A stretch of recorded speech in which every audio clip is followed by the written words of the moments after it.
CMR shopping mall మన height Nagar లో భాగ్యలతా కమాన్ పక్కన ఫిబ్రవరి 29న ప్రముఖ సినీ తారలచే గొప్ప ప్రారంభం. ఇక తెలంగాణ ఉద్యమం ప్రారంభం కాగానే జలయజ్ఞం అని ఒకటి మొదలుపెట్టినారు. ప్రాణహిత చేవెళ్ళ అని ఒక రంగుల కళ చూపెట్టి 10 ఏళ్ళు తమాషా చూసినారు.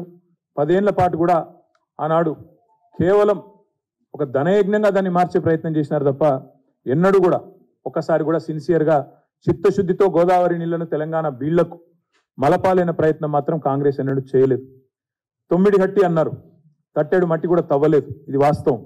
మహారాష్ట్రతో అక్కడ మహారాష్ట్రలో కాంగ్రెస్ గవర్నమెంటే ఉండేది, ఆంధ్రప్రదేశ్లో కాంగ్రెస్ గవర్నమెంటే ఉండేది, ఢిల్లీలో కూడా యూపీఏ గవర్నమెంటే ఉండేది. అంటే 3 చోట్ల కూడా వాళ్ళకు సానుకూలంగా వాళ్ళకు పూర్తిగా ఒకటే పార్టీకి సంబంధించిన పెద్దలు ఉన్నప్పటికీ ఎన్నడూ కూడా సిన్సియర్గా ప్రయత్నం చేయలేదు. కాబట్టే మహారాష్ట్రతో అంతర్రాష్ట్ర ఒప్పందం కూడా చేసుకోక దానికి ఎత్తు ఒక సాకని ఇంకోటి ఒక సాకని అంతర్రాష్ట్ర వివాదమని నీటి లభ్యత లేదని రకరకాల మాటలు చెప్పి ఆఖరికి ఏమి చేయకుండానే తట్టెడు మట్టి తీయకుండా ఒక కాలువ దవ్వకుండా మరి మొబిలైజేషన్ అడ్వాన్స్ల పేరిట కాంట్రాక్టర్లకు మాత్రం అడ్డగోలుగా 1 కాదు 2 కాదు అడ్డగోలుగా ఆనాడు మరి వారు కాంట్రాక్టర్లకు మొబిలైజేషన్ అడ్వాన్స్ ఇచ్చి 10 ఏళ్ల పాటు ఆనాడు టైంపాస్ చేసినారు. ఇగో ఆనాటి కాగ్ రిపోర్ట్లే సాక్ష్యం.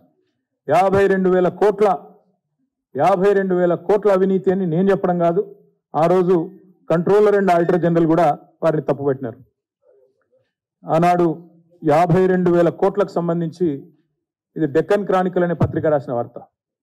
52,000 కోట్లు అని చెప్పి ఇది టైమ్స్ ఆఫ్ ఇండియా అనే పత్రిక జలయజ్ఞం the mother of all frauds అని చెప్పి ఆనాడు టైమ్స్ ఆఫ్ ఇండియా అనే పత్రిక రాసిన వార్త. అంటే ఇట్లాంటి కోకొల్లలు ఆనాడు కనీసం కాలువ దవ్వకుండా కనీసం తట్టడి మట్టి తీయకుండా మొబిలైజేషన్ అడ్వాన్స్ల పేరిట ఆనాడు ఇది జలయజ్ఞం కాదు ధనయజ్ఞం అనే స్థాయికి ఆనాడు మరి అప్పటి కాంగ్రెస్ ప్రభుత్వం తీసుకున్న ప్రోగ్రాంని ఎంత దుర్మార్గంగా నడిపినారో ఆ రోజు రాష్ట్ర ప్రజలందరూ కూడా గమనించారు. దాన్ని సంస్థలు కూడా తప్పుపట్టినాయి.